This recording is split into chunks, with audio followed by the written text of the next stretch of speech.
आज हम आपको सिखाने वाले हैं नींबू का अचार, जो कि नींबू का अचार बेहद ही हेल्दी होता है, बॉडी के लिए बहुत ज़्यादा फायदेमंद होता है। सर्दियों के मौसम में आप सबको पता है नींबू बहुत ज़्यादा आते हैं और सस्ते भी बहुत अच्छे ज़्यादा रहते हैं। तो आज हम आपको कम ऑयल में और सालों साल चलने वाला हम आपको नींबू का अचार सिखाते हैं बना के, जो कि सालों साल ही चलता है। ऐसा नहीं है कि ये 2-4 महीने में ख़राब हो जाता है, ख़राब बिल्कुल भी नहीं होगा। बस हम इसको नए तरीके से बनाएंगे, वो भी घर की ही सामग्री से बनाने वाले हैं। तो देख सकते हैं दोस्तों, इस तरह से हमारा नींबू का अचार बनेगा, जो कि आप इसको किसी भी चीज़ से खा सकते हैं। सब्जी रोटी दाल किसी भी चीज़ से इसको यूज कर सकते हैं। हेलो दोस्तों, राम राम। मैं हूँ दिव्या, दिव्या फूड चैनल में आप सभी का स्वागत है। आई होप आप सभी लोग खुश रहें, हमेशा निरोगी रहें। आते हैं हम रेसिपी की तरफ। देख सकते हैं दोस्तों, ये रहे हमारे नींबू। तो हमारे 1.5 किलो तक नींबू है। हम इन्हें अच्छे से धो लिए हैं, बढ़िया सुखा लिए हैं, पानी इसका बढ़िया अच्छे से पोंछ लिया है, पोंछ के तैयार किए। अब हम इसको देख सकते हैं, अच्छे नींबू है, फ्रेश है, कहीं भी ख़राब नहीं है, दाग धब्बे नहीं है। जो थोड़े बहुत ख़राब लगेंगे मुझे तो मैं उसको हटा भी दूँगी। तो हम इनको बढ़िया अच्छे से इनको करते हैं आगे की तैयारी। तो हम इनको देख सकते हैं, अब हम इनको अच्छे से काटेंगे। तो हमें इन्हें इस तरह से इस साइड से काटने हैं। तो हम इसकी जितनी छोटी छोटी साइज़ काटनी है आप छोटी साइज़ कर सकते हैं, आपको बड़े साइज़ रखनी है तो आप इसे बड़ा साइज़ भी कर सकते हैं। तो मुझे इसे लंबे लंबे से पीसेज काटने हैं, तो इसे हम लंबे लंबे से इस तरह से काट लेते हैं।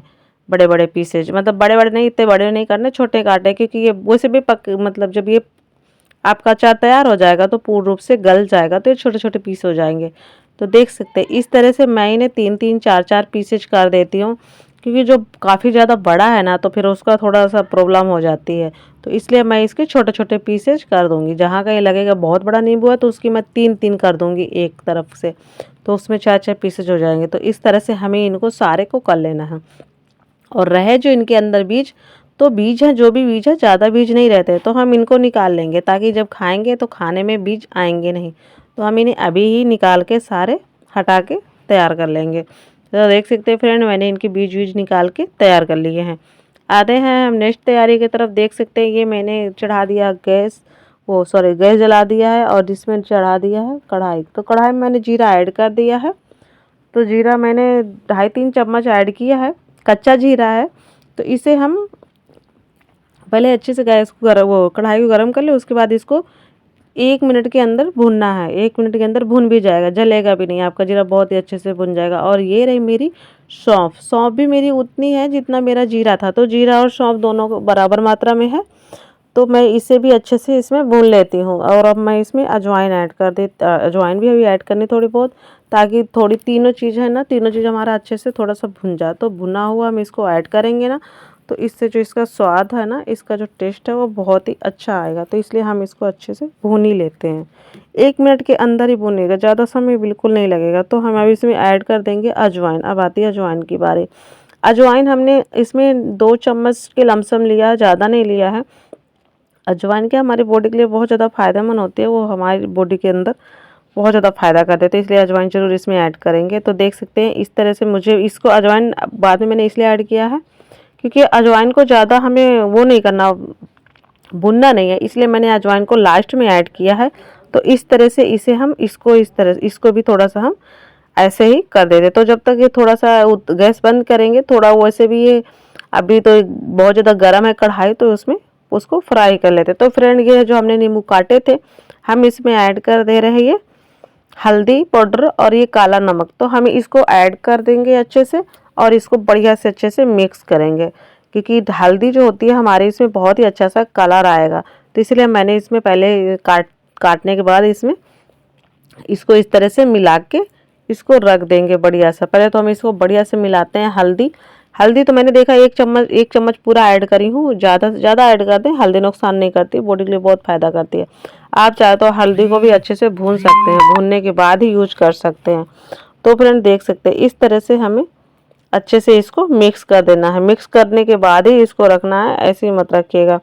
तो आपको दोस्तों वीडियो हमारी अच्छी लगे ना, तो प्लीज़ चैनल को जरूर सब्सक्राइब करिएगा और वीडियो को लाइक करिएगा, और आगे जरूर शेयर करिए। तो हम इसे 10 मिनट के लिए छोड़ देते हैं, तब तक हम आगे की तैयारी कर लेते हैं।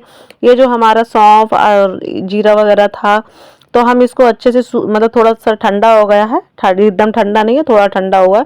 तो हम इसे अच्छे से पीस लेते हैं। इसको हम पीसने के बाद आपको दिखाते हैं। तो फ्रेंड देख सकते हैं, इसको आप चाहे तो इसको अदरक रख सकते हैं, मतलब थोड़ा थोड़ा पीस सकते हैं, चाहे तो आप इसको पूरी तरह से अच्छे से पीसे। तो मैंने इसको पूरा अच्छे से पीस लिया है। थोड़ा बहुत है अदरक, ऐसा नहीं ना कि पूरी तरह से महीन किया है। तो आप देख सकते हैं हमने जो सारी तैयारियां कर लिया है। ये जो हमारे सारे मसाले हैं, ये हमारा ये क्या बोलते हैं करौंजी है, और ये हमने लिया है काली मिर्च, हमने कूट लिया है, और ये हमारा कश्मीरी लाल मिर्च है। इसमें हम मिर्ची अलग से नहीं डालेंगे, बिल्कुल भी नहीं डालेंगे। और हमारा काला नमक है, और ये हमारा जो वो मसाले हैं जो हमने भूनकर तैयार किए थे, और इसमें है हींग भी है। तो आते हैं हम अब नेक्स्ट तैयारी की तरफ। देख सकते हैं ये जो हमारा नींबू है, नींबू में हमने जो नमक ऐड किया था, और हमने इसमें ऐड किया था नमक और हल्दी। तो ये हमारा हो गया बनके। इसको हमने 10-15 मिनट के लिए रेस्ट के लिए रखा था, तो ये हमारा बहुत ही अच्छे से हो गया तैयार। तो अब हम इसमें डालेंगे सारे जो सामग्री है, हम उसको भी इसमें यूज करेंगे। हमने डाल दिया काला नमक, ये हमने इसमें काली मिर्च भी ऐड कर दिया है, और इसमें हींग ऐड कर दिया है। और अब हम इसमें कश्मीरी लाल मिर्च ऐड करेंगे। कश्मीरी लाल मिर्च से क्या होता है, इसका जो कलर है वो बहुत ही अच्छा सा आएगा, इसलिए इसमें काली मिर्च भी वो कश्मीरी लाल मिर्च ऐड करेंगे। ये जो हमारा मसाला था, सौंफ, जीरा और अजवाइन, हम उसे भी ऐड कर देते हैं। ये रही हमारी जो काले वाले तिल होते हैं, इसको काले वाले तिल भी बोल दो, कुछ भी बोल सकते हैं। तो इसको हम ऐड कर देते हैं, और इसमें जो हम ऑयल ऐड करेंगे, आप चाहे तो ऑयल अपना ये जो सरसों का ऑयल होता है, चाहे तो आप उसको कच्चा ऐड कर सकते हो, चाहे तो आप उसको बॉईल करके ऐड कर सकते हो। अगर जो आपको इसको धूप में नहीं रखना तो आप इसे बॉईल करके ऐड कर सकते हो, और अगर जो आपको अचार को धूप में भी खाना है तो आप उसको ठंडा ही ऑयल ऐड कर सकते हो। तो जब आपको अगर जो बॉईल करके ऐड करना, तो आप जब उसको कढ़ाई में चढ़ाएं ना, जब उसमें धुआं निकलने लगे ऑयल में, तब आप समझ जाना आपका ऑयल बहुत ही अच्छे से गर्म हो चुका है। फिर उसको ठंडा करने के लिए रख देना। ठंडा करने के बाद आप उसको यूज कर सकते हैं दोस्तों। तो हम अब आपको बता दिए उसे किस तरह से तैयार करना है। तो देख सकते हैं दोस्तों, मैंने इसको कर लिया। तो इसमें मेरा जो भी मैंने ऑयल ऐड किया, ऑयल मेरा पहले से बहुत ही अच्छा सा बॉयल था, तो बॉयल करके मैंने उसको ठंडा करने के लिए रख दिया था। ठंडा करने के बाद ही मैं उसे यूज कर रही हूँ। तो मुझे इस तरह से उसको ऐड करना है, इस तरह से मुझे उसकी तैयारी करना है।